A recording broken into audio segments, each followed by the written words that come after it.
Folks, this is Steve with Real Progressives. I couldn't get the guest I wanted tonight, so I had to stumble around, looking around. I'm still kind of just, but then I found this lady. She said, hey, if you can't find anybody else tonight, Steve, I guess I'll go on with you. So let me introduce to you all my good friend, Debbie Lusignan, the Sane Progressive. Debbie, welcome to Real Progressive at long last. Oh, hey there, you. Thank you for having me on. Thank you for joining us. So everybody has been begging us to have you on, so I'm beyond ecstatic. I watch you all the time, and one is super impressed is you really are the one-woman show. You are on Twitter, you're on Facebook, you're on YouTube, you are all over the place, and you are always on time. You always have a take. It never sucks.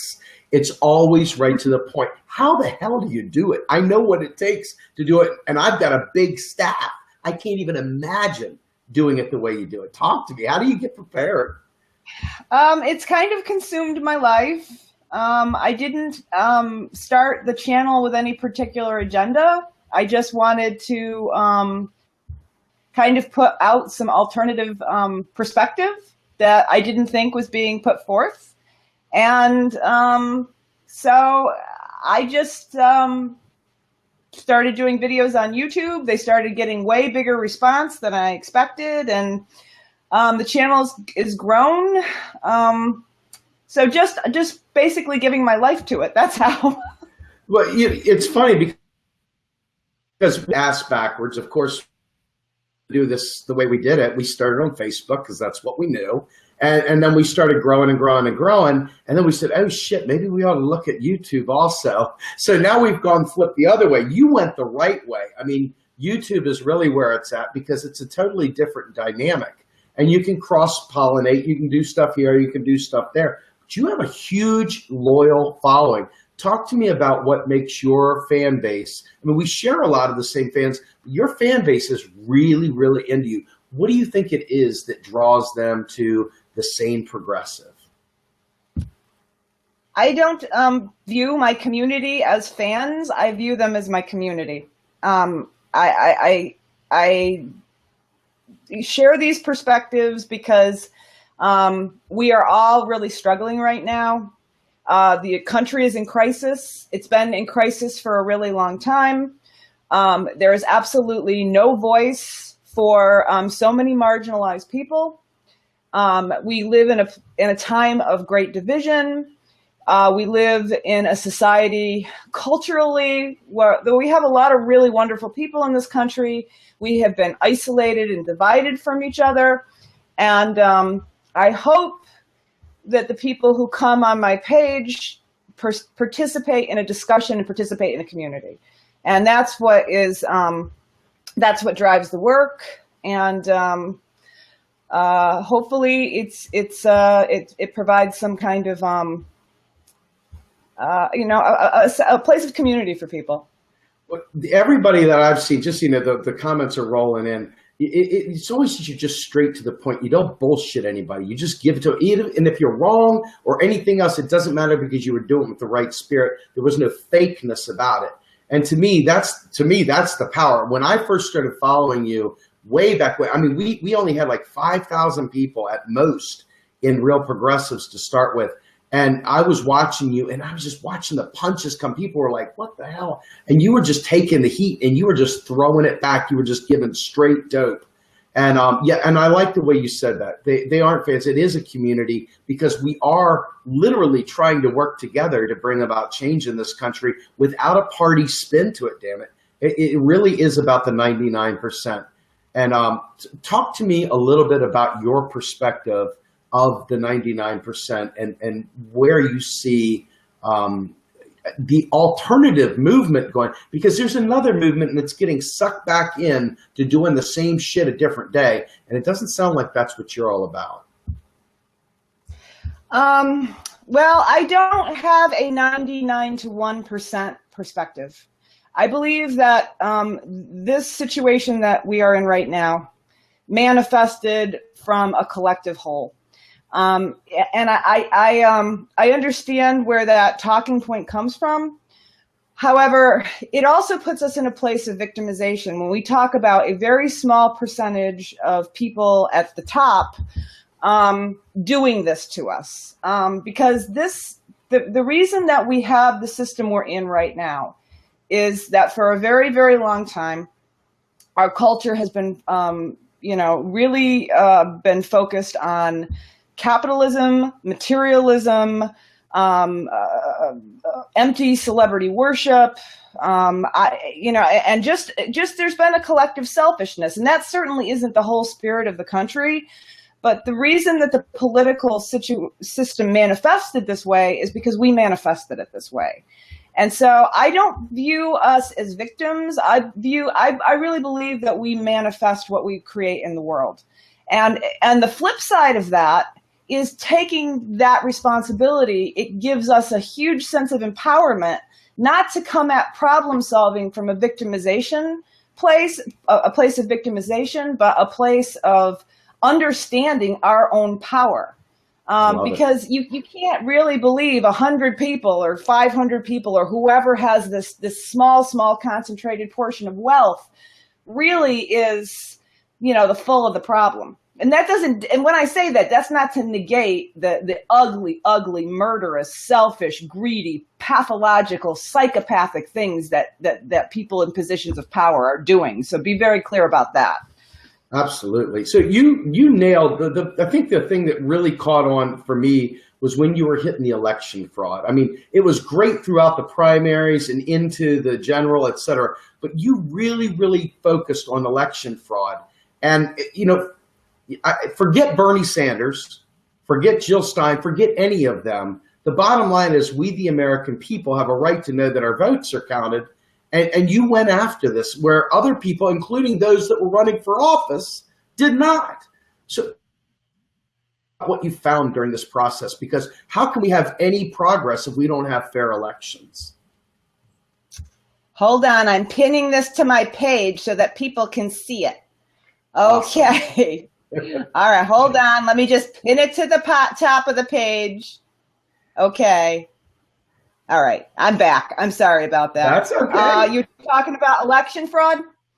Well, I'm talking about your coverage of it. And more importantly, let's be fair, you found some stuff. I was on some of those conference calls. You were digging, you were working with people that were really deep down with what do you call it, Cliff Arnbeck and the others. I mean, talk to me a little bit about what you found in the process and what that did for you.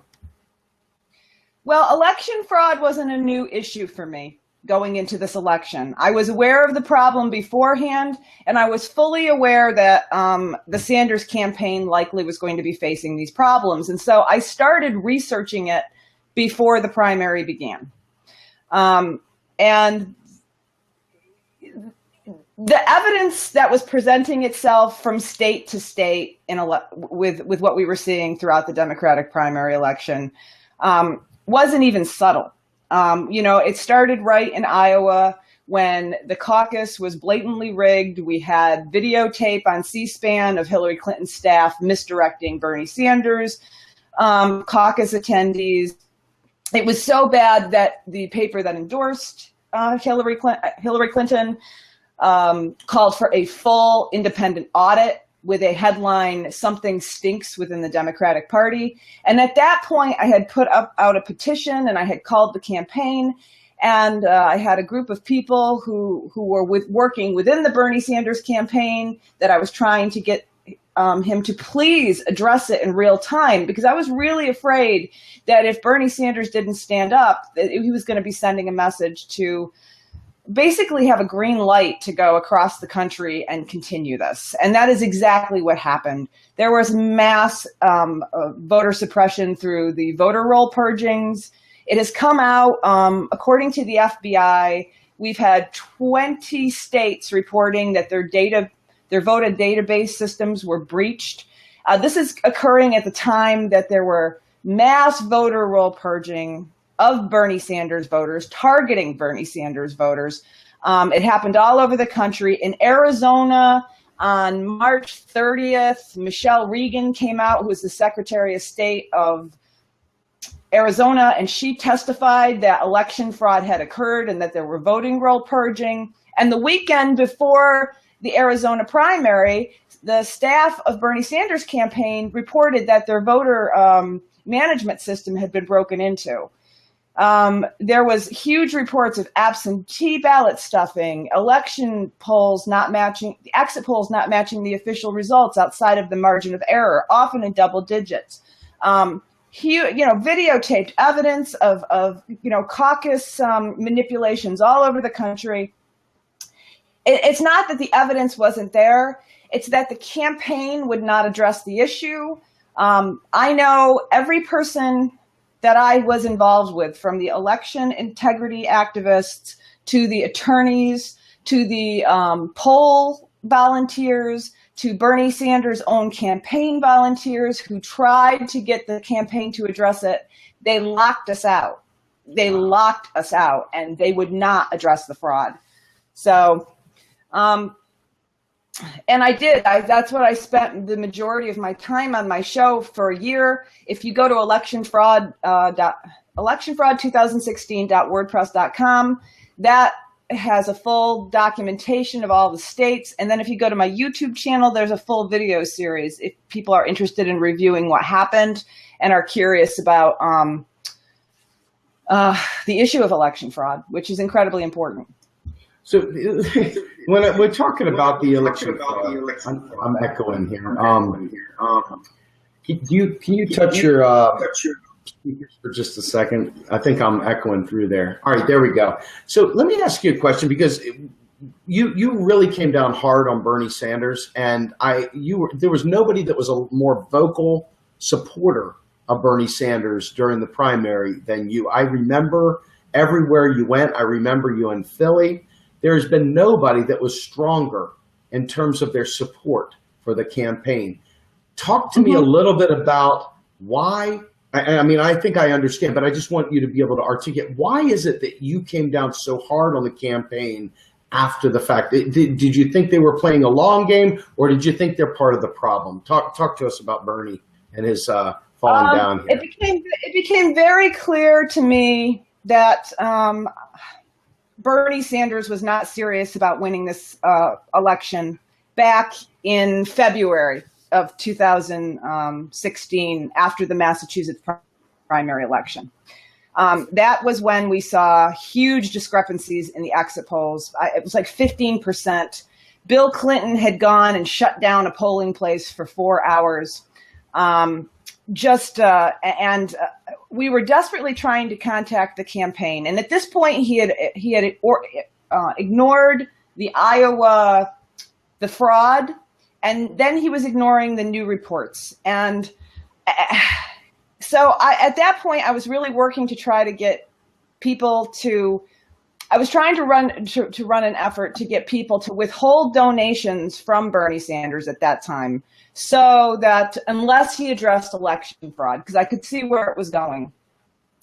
And I stayed with the campaign and I stayed with supporting Bernie Sanders until the end, because I was hoping that he would come out and do the right thing. And I gave him a chance, and I gave him a chance, and I gave him a chance. I mean, and as I was, you have to remember, I was working behind the scenes with this. I was working with campaign staff. I was working with attorneys. I was working with top election integrity activists. And the campaign locked us out. And it became more, I mean, I had a petition, 35,000 people signed. The White House petitions to contest the fraud in Arizona, hundreds of thousands of people signed. And what finally just did it for me was I would have people telling me that they were giving their last $5 of their Social Security checks, the last pennies they had. People would write me and say they weren't eating. And Bernie Sanders was very clearly just doing a message campaign when he completely failed to protect the vote. And I was so appalled at that kind of betrayal, and that the fact that he was actually being a sheep herder to the Democratic primary. and that he would eventually go on to endorse a candidate that fraudulently was installed after his supporters gave $200 million to his campaign. I thought it was one of the most unethical things I've ever seen. And you know what? It hurts more coming from somebody that you vest in, that you give your life full time to help, that you work and try to, and it's really, I'm not vested in politicians. I'm vested in their actions. And that was so unethical. And if this was, I just can't imagine being in the same situation. If anybody abused my supporters or people that I was trying to run a movement and lead, and they treated my supporters that way, I can't imagine staying silent in the face of it. I just can't. So do you think that there's any chance that Bernie was put in a situation with Obama where he didn't really have a choice? Or do you think that he blatantly had a choice, but then said, screw it, I don't care, I want power? Because I'm not agreeing with this at all. I'm just trying to say that the opposite side of this thing is, hey, he's trying to play the long game. He wants to keep his place in there. He wants to affect change somehow. And now all of a sudden, oh my God, we have our revolution followed by the new and fruitful Justice Democrats. I mean, are you ready to talk about those guys? Or are they still for another day? No, we can talk about them. I mean, I want to be very clear, though, on Bernie. It's like I'm really not vested in Bernie Sanders as a politician, or I'm more vested in moving forward to create an effective strategy so that we actually can get some redress to the horrible abuse and the suffering of the American people who have been so betrayed by both of these political parties. And I tell you, as I've watched what's happened, it is really clear that there is no redress within either of these political parties to get the kind of change that we actually want. So what were you saying, the Justice Democrats? Yeah, let's talk about them. I think, so let me preface this real quickly. So Deb and I were talking the other night, it was real late. And, we were kind of talking about when she was going to come on the show. And then all of a sudden I sent her a link or some verbiage that I had gotten, basically showing, and I am the ultimate, I don't talk about Soros that much because what are we going to do? Get his butler to spike his coffee with some sort of, I don't know. So, I don't normally deal with Soros that much. I deal with the issues surrounding Soros. But here we go. We've got people that are key to this Justice Democrats movement that are directly tied to the people that hacked the databases of the voting rolls, that are directly tied to Hillary Clinton and that are directly tied to George Soros. I mean, it took you, 10 minutes max while we were on the chat to find this stuff. I mean, how deep does the rabbit hole go here? Or is this just, just supposition? What do you think? Well, okay, the Justice Democrats, they've come out with a strategy where they're going to do exactly the kind of thing that we saw with the Bernie Sanders campaign. They want to fundraise for congressional candidates or Senate candidates, and they want to but most of their plan actually isn't a plan. They basically just copied Bernie Sanders' platform and then added a dash of Jill Stein, but didn't actually give very much strategy for how they were going to accomplish their goals of taking back the Democratic Party, other than saying, they want a constitutional amendment to get big money out of politics, and then they want ranked choice voting. That was really their plan, which the thing about the Justice Democrats is they are not offering a plan.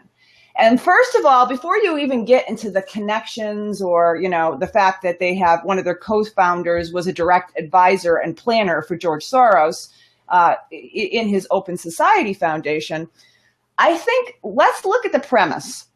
First of all, I do not understand why we need any third party to be collecting our money. I don't think that's a role for anybody to do. What I think is people who want to support candidates should be researching these candidates themselves and giving money directly. Because what happens is if you give it to these third-party, organizations, a brand new Congress, or you give it to the Justice Democrats, you are giving them your agency. And given Cenk's definition of what a progressive is, I would be very loath to be giving him any say in where that money should go, because you may not agree with Cenk's definition of a progressive. So I really think it's ridiculous to be putting your money through a third-party arbitrator anyways.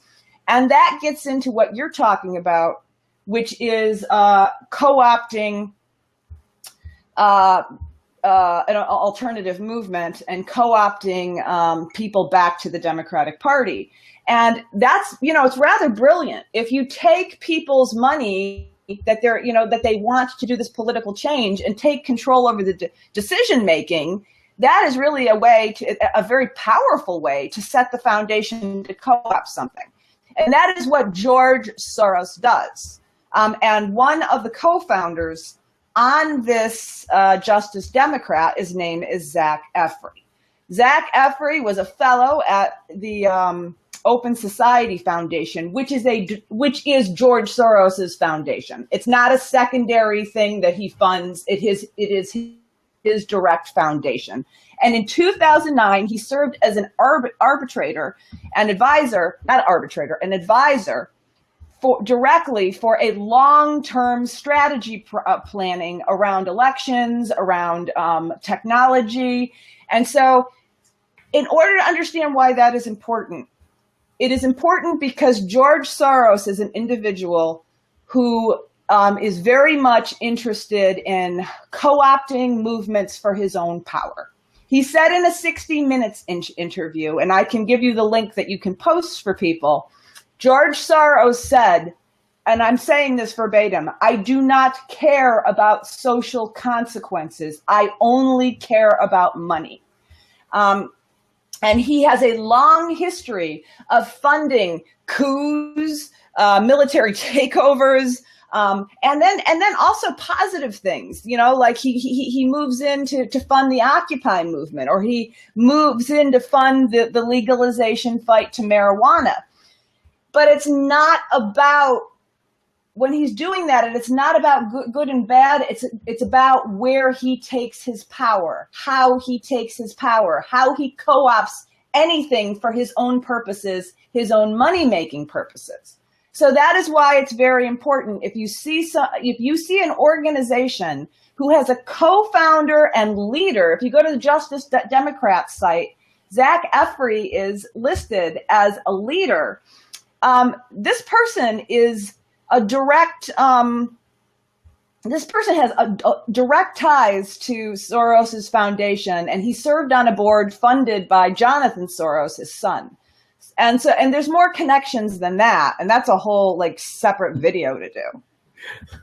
Well, it just seems like our world is left outside the electoral process. If we're going to actually fight and be able to unite and take this on, expecting any of these people to really be able to do anything, it's almost like we're stuck in a position where we have to do, Armand Coney style activism all the way, or we're getting nowhere. I mean, we're literally getting nowhere if we don't step up. I mean, it's one thing to work within the party because people are governing, whatever, but it's another thing to actually have faith in them and put your faith in these politicians and put your heart and soul into this stuff. It just doesn't make sense to me why people are still in love with any of these politicians. I like Jill Stein, but I'm not afraid to speak truth to her. I like Bernie Sanders from old, but I tell you what, if I saw him, I'd have something to say to him. I just don't understand why people are still in this whole cult of personality, fanboy love affair with these people. It doesn't make any sense to me at all. I think a lot of people, because even when I speak out about Bernie Sanders, if you look at the videos, it's like 20-1 or 50-1 in favor and likes versus dislikes. I think there's a certain part of mainstream culture, the American culture, that isn't awake yet. But I think, we are dealing with a society that has not been paying attention for a very long time.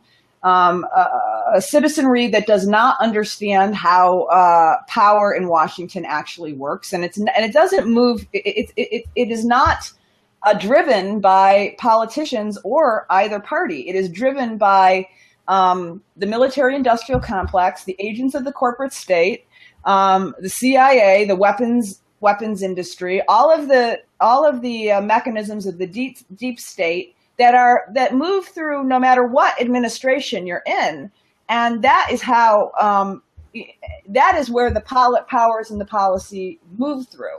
So very few people even have an understanding of how power in Washington actually works. Can you talk? I want to interrupt you because I want you to talk, because you've been hitting on this subject on your shows and you just hit on it now. Talk to our viewers about the deep state. Explain to them what that means and explain to them what powers they have and where it comes into affecting our lives. Well, I'm just starting to understand it myself. I've been having guests on to talk about and do a series, and I'm learning with everybody else, a series called The Deep State for Dummies. And that is to explain the history of how, for example, the CIA operates outside of congressional oversight and operates even outside of congressional funding, and has private a means of raising their own funds to be acting outside of what we would consider the people's interest or any kind of constitutional control. It's understanding who owns the banks, and that would be something that you could speak much more eloquently on. Understanding how our monetary system has been usurped and how the people in control of those financial empires they buy politicians, they buy the campaigns, and they dictate monetary policy. It's understanding how organizations such as, since 9/11, we've seen the Department of Homeland Security, an unconstitutional organization in its inception, move to be taking over 13 sectors of the American economy through the critical infrastructure, giving them oversight capacities and decision-making that is totally outside the Constitution.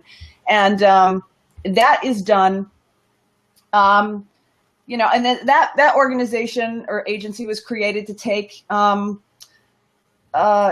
decision-making or restrictions on it outside of court control. It's about the NSA spying program and their overreach. I mean, that is a very complicated subject, and if people are interested in learning more about that and how it specifically works, they can tune in to the series I'm doing on that. But in the end, what it boils down to is that these shadow powers have become so powerful and all-encompassing that at this point, the presidents, the senators, the whole thing is really kind of theater in front. And that is why it is so dangerous when you see people who are very upset, and rightly so, when you see this this ban that was put in place over the past few days against citizens from those 7 countries. But people are protesting that through the lens of Donald Trump and him being the one who is driving this. And it is so much more complicated than that. And most people don't even understand the basics of how the front players move, let alone these deep layers of the onion. So I appreciate that. I think that when we talk to the different individuals at the Occupy inauguration, sorry about the feedback. We had a whole host of people that were actually, talking through this. And Chris Hedges got to speak at one of the events, and he spoke to this stuff. And he explained how Donald Trump was like the grotesque visage. He used all this elaborate wording, as he often does, to describe, how in fact the Donald Trump is not the problem. He's the result of the problem. The problem is all the things you just described. And I would go a step further. I think the real problem is going way back to the 70s, okay, is neoliberalism. and neoliberalism with Milton Friedman's push to push everyone into private debt and then financialize all of our economy. Now, only the people that have the money to invest are the ones that are making money. And that's why you see the wealth gap growing and growing, because we're too busy paying interest on our debts while they're just sitting there making money off our interest. So it's a terrible thing. And the deep state was very influential in doing this. That's why all these other countries invest in this stuff. And that's why all these the wealth around the world has tapped into this, while we sit there and we're basically just cogs in a wheel, just like widgets that they move around just to try and win something. I mean, it's almost like living in the movie Hostel, where we're like, just there for their, benefit, there for our own, self-actualization. We're literally there just to make them have things, to gain more power, to gain more prestige, to grow the wealth gap, and to basically look down their nose and just say, oh, them over there, yeah, whatever. I mean, that's what I see. I see an incredible amount of wealth being made on top of wealth, using wealth to make wealth, whereas we're sitting there blood, sweat, and tears day in, day out, trying to pay our electric bill, trying to pay our fucking food bill, trying to do anything worthwhile. And then we go and we look at our kids and they're crying, and we don't have enough bandwidth to deal with them crying because, God damn it, we know we're going to bounce the mortgage check. And these fuckers up top are just making money hand over fist. And I think that's where the anger, the rigged economy that you heard about, this is all dating back to the 70s with Milton Friedman, when he pushed this shit on us. And it's still there today. And this is Clintonism. This is Obamaism. This is Bushism. This is the other Clintonism. It's all these fuckers that took us down and just beat us like rented mules. And now here we are, and we're stuck without even a media. We've got social media that they're co-opting. We've got our whistleblowers that they're kicking out of the country. They're silencing. I mean, they've used red baiting. They've used everything under the sun to distract us from the evil that is going on in front of us. And, this is something that I am like passionate about. I mean, Snowden, Chelsea Manning, the host of these individuals need our support. They're true heroes, in my opinion. And there's just not enough of them. And right now I'll be honest with you. I worry that people like you and me, we're in the line of fire now, especially now, because we're speaking truth and we're getting an audience and people are listening. And it's scary because the deep state doesn't want an informed public. I don't believe they want an informed public at all. What are your thoughts on that? Well, I think that is how they control, through fear. And I think that's it's a common thing that I hear about from my viewers, or people who become involved, or people who actually start acting in ways that actually might affect change that could threaten the status quo power interests. One of the things that I've been telling people to do as we move away from this broken, failed, the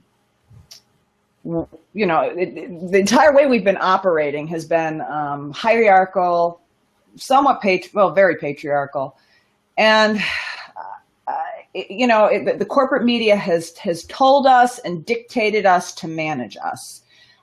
It's about power and having control over other people. So one of the things I think that is important for a media revolution is that we need more voices like you, Steve, and we need more voices like the Sane Progressive, and we need more voices like Claudia and Stauber over on Cabin Talk, and we need more voices, because if there's a lot of different channels and there's a lot of people telling truth and there's a lot of people doing live streams, it's going to be much more difficult for them to target any one person.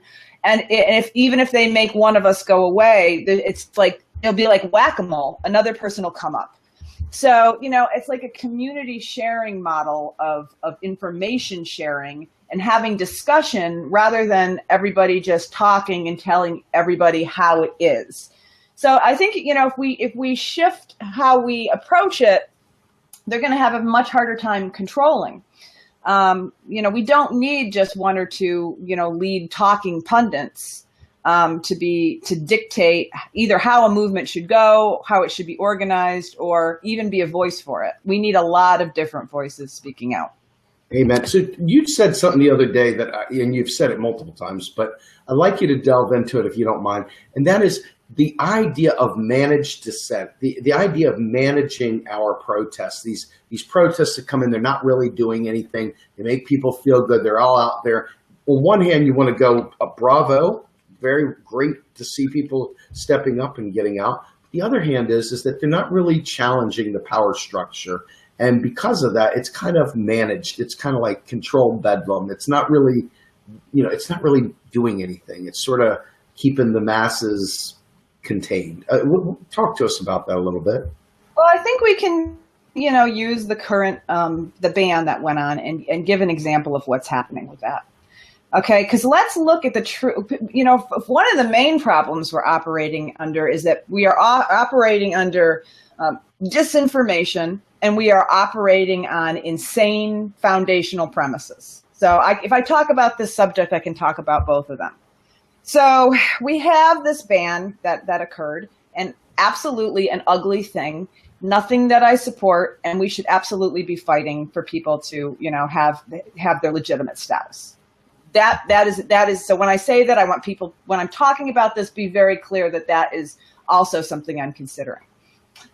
But if you look at the fact that you see these Democrats going out, and they are using it, and they are going to airports, and they've got bullhorns, and they're giving long lectures, and Chuck Schumer is crying, and he's very ever so upset. But if you understand that in 2015, there was a bill. I can't remember. It was a banning these. It was a bill that banned immigration and visa. It was a visa ban, and it set the foundation for the order that Trump gave. In fact, the 7 countries that you saw in Trump's order were actually included in this. The vast majority of the Democrats not only stayed silent on it, the vast majority of Democrats voted for it. And you saw Obama implement 6 different types of bans that were discriminatory against these populations throughout his presidency.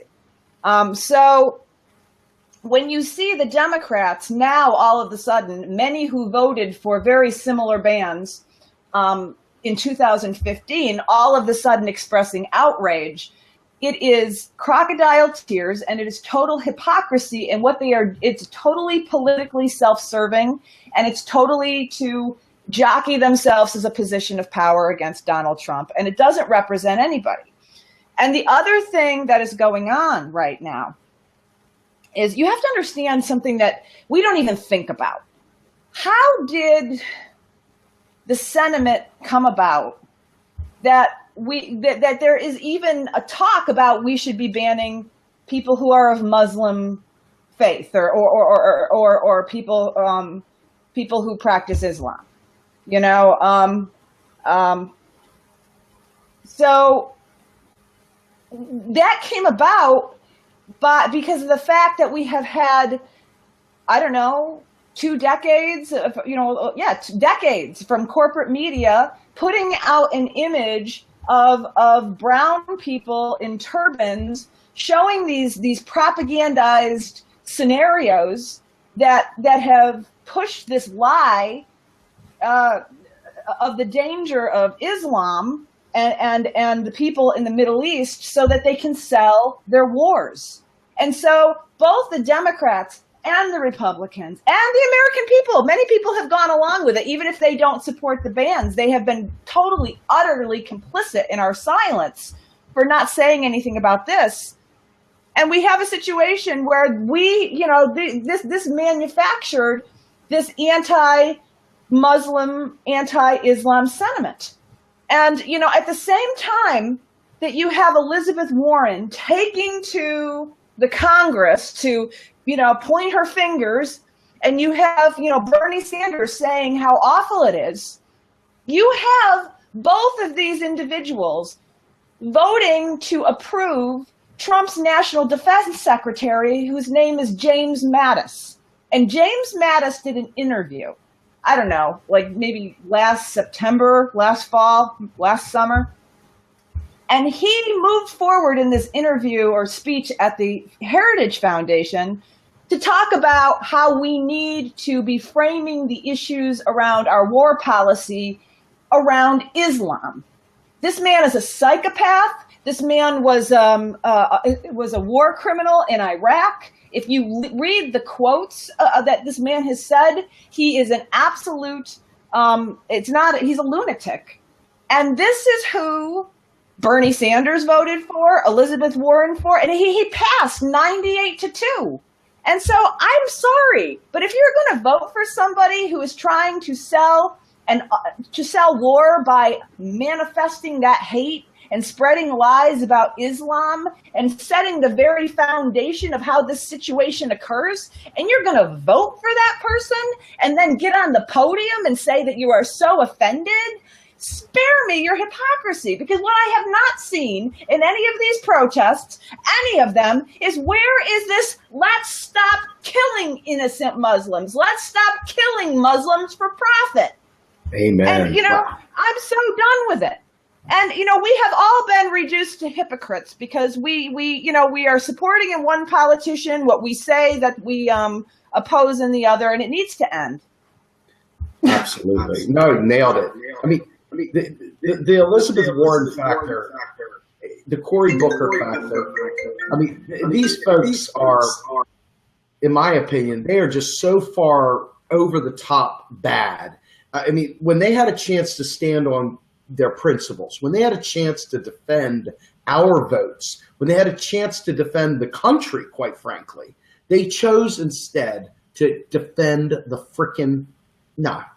fucking party.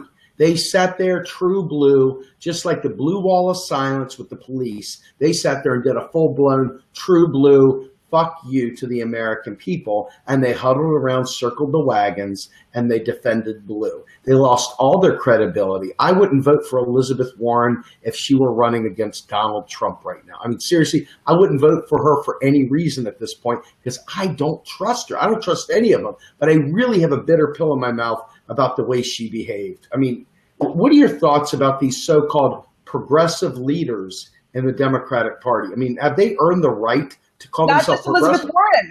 It's all of them. And it's Bernie Sanders. It's Bernie Sanders too. Bernie Sanders just voted for John Kelly, right? Now, John Kelly is the Homeland Security chief. And the vast majority of Democrats voted for this psychopath, even though it was only a symbolic vote. By voting for him, this person, they were doing it because they wanted to show that they were behind him. It wasn't going to change the vote one way or the other. And what do we see today? These Democrats who are so upset, supposedly, about this ban, but this is the lead person in the Trump administration who is now defending the Trump travel ban. So it's like, do you really oppose this when you are putting in people who are like selling the policy and like voting for them when they don't need to be voted for to make sure that you go on record? The fact that Bernie Sanders or Elizabeth Warren or any Democrat whatsoever would vote for the likes of John Kelly or John Mattis shows they are pseudo-progressives who don't walk the walk. And I'm really done with it. And one of the biggest, the thing that makes us such hypocrites is because we do not have any lines too dear to cross or any place of integrity that we operate from. You see it universally with all of these politicians. I agree 100%. I mean, we've lost. I mean, let's be fair. Give the devil his due. Bernie reignited some people that had checked out long ago. Bernie ignited all of us. Now, he may have faded off, but our desire to bring change to the country, in my opinion, is very real. And so, in my opinion, as I look at this, there's no question. I will never, ever fall back in line. I am way too awake at this point. I can't bring myself to go back into that coma. And I see you, and it's people like you, it's people like Arn, it's people like Claudia, it's people like all the friends that we have within this network and beyond that are really waking up one by one, and are the people that work with us and collaborate with us. There is a lot of people that have woken up that were never awake before, that are first-time wakers, and that are really coming to the point of acceptance that it's up to us. It's really, truly up to us. You are absolutely right, Stephen. I want to say one more thing about Bernie Sanders. I have to say, because I am a person who calls him out, and I'm one of the few, I am put in this really weird role. I completely respect what Bernie Sanders did in waking up the population, taking progressive ideas out of the closet, showing that there is a big appetite in this country for us to go in a different direction. I have no illusion that it is up to him or any one individual to be changing the system. Why I continue to point these hypocrisies out is not because I want to pick on Bernie, or that I have anything against him personally, or that I don't respect many things he's done with his career. I want to be very clear on this. But right now, at this point, when you have someone who has acted in a way that is now shepherding people back to the Democratic establishment, and he's doing something else that is incredibly dangerous. He has been putting out false talking points to shield the Democratic Party from their own corruption and fraud. And when he starts doing that, he is harming us. He's harming us because he's telling us we got to stay in the Democratic Party and change it from within. But then he is protecting the very corruption and fraud that make that goal impossible. That needs to be called out. And Absolutely. So that is why I don't really want to talk about Bernie. People are always asking me about Bernie. To tell you the truth, I don't care about him. The only reason I bring him up is because when he does that, people trust him, and it keeps us locked and trapped. And then he becomes a problem instead of a help. So I just want to be very clear. That's where I'm coming from. No, I appreciate that so much. And real progressives, as a team, we say we support progressives wherever they are. We don't give a flying fuck what their party is. We don't care anything. When they're right, we support them. When they're wrong, we kick them. And there is no loyalty here because they are here to serve us, yet I don't see anyone serving us. I mean, we've lost the concept of what it means to be a public servant. We've lost the concept of what it means to be, not to be quaint, but we the people. We've really lost that, and we've accepted crumbs. We've accepted garbage, and then we keep going back and saying, well, what's the alternative? Well, the alternative is to resist. Even if you're in the fucking wilderness, resist, and sit there and fight for what you are for, and stop propping people up as heroes and be a hero yourself. Be the change you want to see. I'm serious. I watch so many people who I believe are really, really good people, but they're freaking tired. They go to work, they work 8 hours during the day. They come home, they get yelled at by their spouse. They kick the cat, they put the kid to bed, they lay down, they smoke a bowl, they drink a beer, they do whatever they do, and then they're done. They don't even go to bed having sex anymore, man. I mean, people are just tired. And so when you see that, it's like, is it any wonder we've got gaslighting fatigue? Is it any wonder we've got this whole crisis fatigue? And I think that's brilliant what Donald Trump has done in a very perverse way. I believe he's done so much shotgun scatter. He's done so much shit. I'm going to meet all my promises. I told you I was going to do this, damn it, I'm doing it. And sure as shit, everybody's friggin' flailing around. And what's going to happen? When they actually have something real to protest, point in case, April 15th, we at Real Progressives wanted to do a march for economic justice. But guess what? Across the nation, low-hanging fruit of the crowd that is sheepdogging them back in is doing a, hey, Donald, show us your friggin' tax returns. What a waste of fucking time. What a fucking farce. But that's what they're doing. And that kind of shit is being passed off as real resistance. My ass. And you and I were talking a little bit about it earlier. And I like your idea. And since it's your idea, we're just going to walk right in and take it. There you go. Tell them. Talk about this because I love it. I'm with you. Well, Steve was saying we can't do it because they're taking the day and we don't want to then we're not going to get any attention. Here is the plan, everyone. Every time when they have one of these controlled opposition events where they're going to put on a little theater and a little stage, what we do is we show up and we take it over. So when they want to demand Donald Trump's tax returns, we show up with signs calling everybody out on the Democratic and the Republican side, hold up signs about the real income inequality, and talk to everybody to educate them. What a great opportunity for us. You know, it's like, and it's perfect for us because we don't have to do the details of all the work of organizing it. It'll all be done. So That's all right. of them. I'm telling you, we sat there and did all the research. One of the people on my team, Melanie Oringer, she's sitting there looking up. We got to get the permits. We got to go get the stage. We've got to get chairs. We got to get pavilions. We got to get porta potties. We got to get banners. We got to get all these things. Then we've got to get our speakers booked. And then it went on and on and on and on and on. So we're going to still do it. I'm thinking, just so you know, Melanie, I saw you out there. We're going to look at August 15th for the positive message of bringing back a New Deal on the day that Nixon signed away the gold standard. That'll be the day that we go out there and tell people the United States can never go broke. We're monetarily sovereign. Go away, people that don't understand economics or listen. Don't tell me your nonsense. I'm telling you, this is the fact check. We can save our country. We can save our freaking country. But anyway, back to co-opting their shit. They did a lot of work. They went and spent a lot of money on this hub group that goes out there and does these professional protests. Freaking unbelievable. They are so weak and absolutely so transparent. And who's got the creativity on their side? That's right. Who's got all the brilliant real people on their side? Who's got the actual people on their side? I think that would be us. So I think we should be taking that and turning this shit on its head. You know, no more playing by their dictate and no more playing by their narratives. And I want to talk about a couple things you said. First of all, I don't like the word resist. I like the word allow. And the reason I like allow is because what happens is, what is resist? Yep. Allow. And I tell you, we have been, resist comes from a place of fear. And it's, and we're trying to stop something.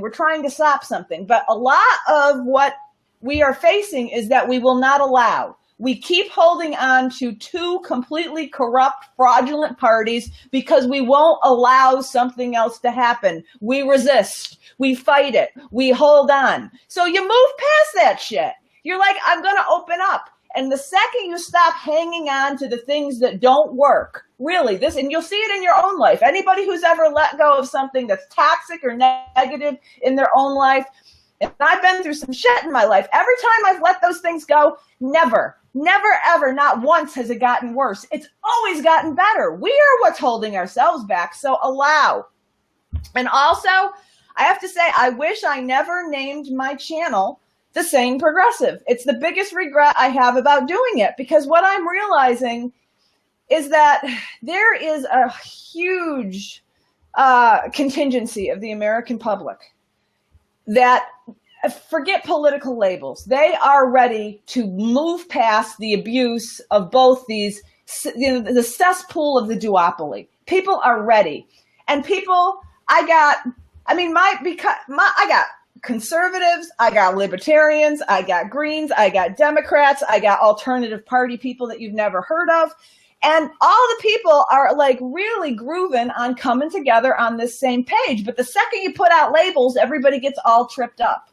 So, if we can move forward to embrace all of the people ready to be done with this and move forward in a really honest way, we are the majority. And we act like we are coming from a minority position. That's bullshit. Absolutely. We have the people, and that's why they are so terrified of us. That is why they have to buy all the news media outlets to keep us brainwashed. That's why they try to co-opt these movements and spend millions of dollars with George Soros, because they are terrified that one day we will realize that all we have to do is walk away from them and it's game over. So allow it to happen. It's funny, the history of the word progressive goes way back Think about the Bull Moose Party, right? They were basically, I think it was Teddy Roosevelt was a Republican. So the idea here was people were making progress. It wasn't about labels in terms of party per se. The idea is that it was a group of people that were just actively seeking progress. And just like the word socialism has been co-opted, just like the word progressive has been co-opted, just like everything has been co-opted. They co-opt everything. We need to push back. Bottom line is it doesn't matter what you call us. We seek truth. And I think that is the key to everything we do. In the background, we talk, and we've got one of the people on our team, Kendall Sullivan, and he's always talking about, well, hey, there's something that we all agree on. Are we not going to vote for it because it's a Republican that put it forward? Hey, there's something we all agree on. Are we not going to do it because Obama did it, even though we hate Obama? Blah, blah, blah, blah, blah. And it just kind of puts it out there that the bottom line is we're so wrapped up in party labels and labels in general that we will literally, somebody be giving us manna from heaven and we just say, nah, we don't want it because it came from there or whatever, instead of looking at truth for where it sits. And I really applaud your approach. I'm learning. Just so we're on the same page, I'm listening, I'm learning. I appreciate it very much. Well, I've been learning. This is all feedback from doing this full time for a year and a half, and just the amazing people who write me these long, thoughtful letters. My audience, I know I can't get back to all of you guys because there's just too many, but I do read a lot of your comments and I take your feedback. And I mean, I'm constantly learning myself, and I sometimes I shoot off at the mouth, and I'm like, oh God, that wasn't really mindful saying that. It's like exactly, so I'm always bungling around.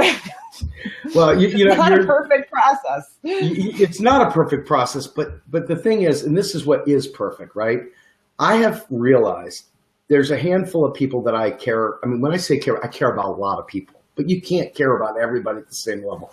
When I think about what I care about, okay, I'm looking for people that make me grow, that make me leave my comfort zone, that make me embrace truth, even if I resist it and don't want it. This whole allow thing I love. So there's a whole bunch of things here that if we ball them up and we continue to do it, it resonates with people because they want truth. That might be the single greatest lesson from all this, is the fact that people genuinely do want truth. And it's tiring. It's difficult. It's a tired analogy, but the Matrix, you look at the Matrix and you look at the guy that said, you know what, I'd really like a steak and I'd like some wine. Can you put me back into the Matrix? Because this whole reality thing just ain't for me. Well, that's not what our movie is about, right? It sucks, but we're there, man. So tell me, Debbie, we're at the 9 o'clock hour. I could go on with you forever. So tell me what's coming up next with the Sane Progressive. What's going on in your show? So people, I know that everybody knows you, but what's going on and where can we find you and what are you going to be covering here in the next however long? Well, I never know. Because I kind of channel whatever I think needs to be talked about at the moment. I try to be like, okay, this is it. But I am working on Deep State for Dummies because a lot of people, including myself, don't really have a full understanding. It's a very complicated issue. The way, they usurp the banks and the Federal Reserve and the big fossil fuel companies and the banking families and, it's massively complicated. So we're going to be talking about that. One of the core things about Sane Progressive is not just about talking about any given political issue or topic that occurs, the flavor of the day. I'm really interested in continuing work on changing narratives, changing perspectives, because I think perception change is ultimately what we need more than anything right now. We are a nation that is acting as if insane premises like doozy batshit crazy premises are normal ways to be. We're acting like it's, people are waking up, but we have been acting like this system of greed and consumerism and capitalism is any way that is ever going to manifest into any kind of fulfillment or a collective positive manifestation. We accept war as a business model, as a norm. That's nuts. The fact that we do not blink an eye about the fact that our government lies to commit atrocities and we are murdering innocent people every single day. I got to say it again. I can't even deal with it. And I think it's because people are numb, or people are just like, so like you're saying, they're in their own lives and they can't even think straight because they're so crazy and they're so wounded.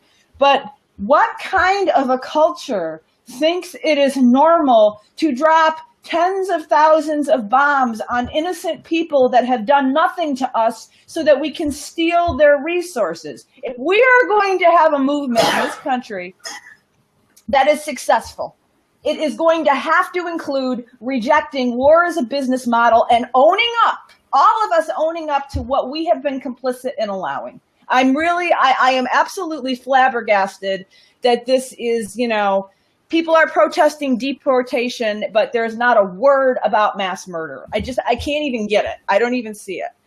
And really talking to people about how you can create change, how we can create change in a different way, and thinking about things in a different way. Like, so many people are so ready. We got to run back and have a political party. It's like so cart before the horse. How about we talk to each other? How about we break apart all the failed premises that haven't worked forever? How about we come together and talk about a new way of being and manifest a community and manifest some love and connection? And when you do that, the structure of a political party is that'll follow, but we want a solution now. We want a plan. And it's allow. I like it. So I'm going to allow something here real quickly. You, me, and Arn talking about doing a little bit of all-star panel. I can imagine that would be pretty fun. Our guy has been working diligently in the background to try and create the framing so that all three of us can be on there and goof off, and even add a fourth person possibly. Let's stay with three for now. I know I can do three. Four might be a bit more of a challenge, but this is exciting. I don't have a date for us yet, but we're going to talk offline. I'm going to pin you down. We're going to get this thing to happen because if we're going to do a panel, if we're going to do a weekly or every couple weeks panel, I said I want to dress up like the Justice League, and I want Arn to be Wonder Woman. And I don't know which character you want to be. I'll leave that to you. But if Arn's got to be Wonder Woman. And I want to get rings so we can do Wonder Twin powers. I mean, we need to have some friggin' humor in this. Absolutely. We need to make this fun, because there is an opportunity. I want to, and that's another thing that I didn't bring up. I want to bring, where is the music? How can you have a movement without music? Where is the music? We need the music. We need the artists. We need the best artists, with their crazy talent, doing banners for our marches and singing in the streets. I mean, we gotta resurrect what they had back in the 60s with some kind of creativity and positive energy, because, we're really stiff and boring. We are, aren't we? Yeah, we got to do away with the Birkenstock. We got to find a way. Up tight. We're holding quarters in our ass. We got to let it go. It's funny. But you know what? We'll have to pick this up another time. I don't want to keep you any longer. Debbie, thank you very much. I look forward to working with you in the future. This is the bottom line is that we're coming together and we're talking to people behind the scenes. We're doing different things. Folks, the people are seeing what they need to see, and we're all starting to come together. That's really the most important thing. Fuck the politicians. We, the people, are coming together. I think that's the ticket. That's right. That's right. All right. We'll see y'all later. Thank you very much for joining me, Debbie. This was wonderful. I really appreciate your time. I hope we can do it again soon. Thank you, honey. All right. Bye, everybody. And